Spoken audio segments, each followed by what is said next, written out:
కాన్స్టిట్యున్సీలో మేము ఎన్నికలు ప్రశాంతంగా జరిగాయి. తర్వాత మా సిఐలు, ఎస్ఐలు, సిబ్బంది అందరూ కూడా సమయస్ఫూర్తితోన నిష్పక్షపాతంగా ఎలక్షన్ కోడ్ని అమలు దృష్ట్యా ఖచ్చితంగా మేము పాటించి ఏ అవాంఛనీయ సంఘటనలు జరగకుండా ఏ పార్టీకి ఇబ్బందులు లేకుండా చేయడం జరిగింది.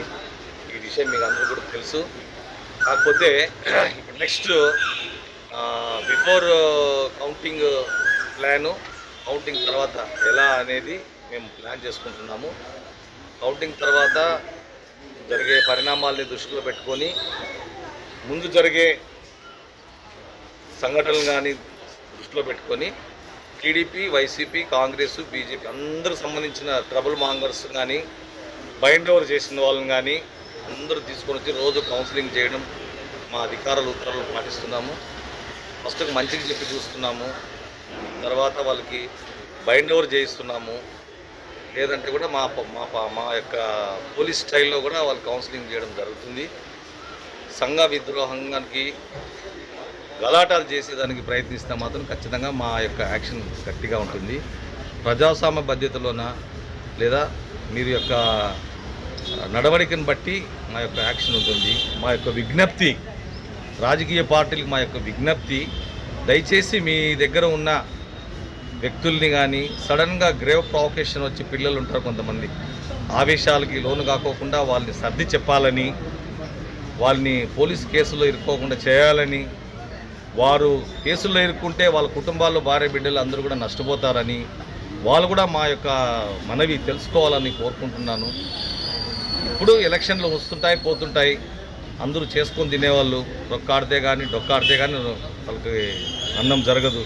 అటువంటి పరిస్థితుల్లో గలాటాలు చేసుకొని పోలీసుల కేసుల్లో ఇరుక్కొని పోవడం ఎందుకు? వాళ్ళు చేయడం వలన వాళ్ళ నాయకులు కూడా చెడ్డ పేరు తీసుకొస్తారు. వాళ్ళకి తెలియదు మేమేదో చేస్తున్నాము, హీరోయిజము అది ఇది అనుకుంటారు. కానీ పిల్ల చేష్టలు పోకిరి చేష్టలు ఉంటాయి కొంతమందికి, అందరూ కాదు.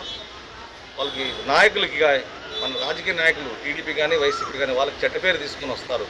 దయచేసి వాళ్ళకి తీసుకురావద్దండి. వాళ్ళు చాలా జెంటిల్మెన్గా ఉన్నారు. ఎన్నికలు కూడా ఎంతో సహకరించారు పోలీస్ శాఖకి, రెండు పార్టీలు కూడా.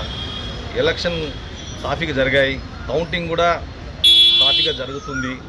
ఖచ్చితంగా నాయకులు కానీ వాళ్ళ కింది స్థాయిలో ఉన్న కార్యకర్తలకి లేదా ఇంకా కింద స్థాయిలో ఉన్న సింపథైజర్స్కి అందరికీ విజ్ఞప్తి చేయాలని మళ్ళీ కోరుతున్నాము.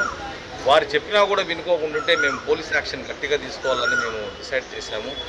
కాకపోతే ఆ ఉద్దేశంతోనే వాళ్ళకి తెలియజేయడానికే రోజు మేము తెలుగుదేశము, వైసీపీ అందరినీ అన్ని స్టేషన్లో పిలిపించి కౌన్సిలింగ్ చేస్తున్నాం. అంటే బాబు ఈ గలాటలు చేయొద్దండి, ఇది చేస్తే ఇటువంటి కేసుల్లో ఇరుక్కుంటారు అని చెప్తున్నాము.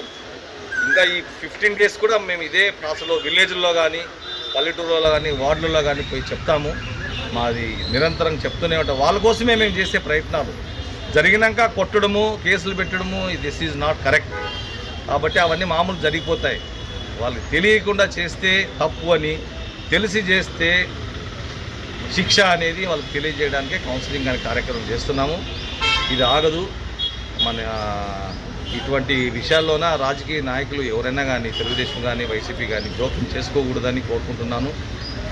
పోలీస్ పని చేసుకొనిస్తే ఖచ్చితంగా సమాజం బాగుపడుతుంది, పీస్ఫుల్గా ఉంటుంది. మనకు శాంతి భద్రతలు కాపాడు కాబట్టి ఆ దృష్టిలో పెట్టుకొని మా యొక్క యాక్షన్ ఉంటుంది. మేము ఏ పార్టీకి కూడా ఎవరికి కూడా వత్తాసు పలకడం లేదు. మేము ఎలక్షన్ కోడ్ని అమలు చేసుకుని ఆఫీసర్ యొక్క సూచనలు పాటించడానికి ప్రయత్నం చేస్తున్నాం. దాంట్లో భాగంగానే కౌన్సిలింగ్ అనేది జరుగుతుంది. ఇది నిరంతరము కౌంటింగ్ వరకు జరుగుతుంది. నిష్పక్షపాతంగా చేస్తాం. ఓకే. సో నేనేమంటే అనవసరంగా గొడవలు ఎవరు సృష్టించుకోవద్దు, ప్రోత్సహించొద్దు, ఆదరించొద్దు అటువంటి వాళ్ళని కోరుకుంటున్నాను. ఇది ప్రజలకు కూడా అవేర్నెస్ కోసం మేము ఈ పని చేస్తున్నాం. తెలియకుండా చేస్తే మానుకోవాలని కూడా కోరుకుంటున్నాం. లేకుంటే పోలీస్ యాక్షన్ చాలా సీవియర్గా ఉంటుందనేది తెలియజేస్తున్నాం.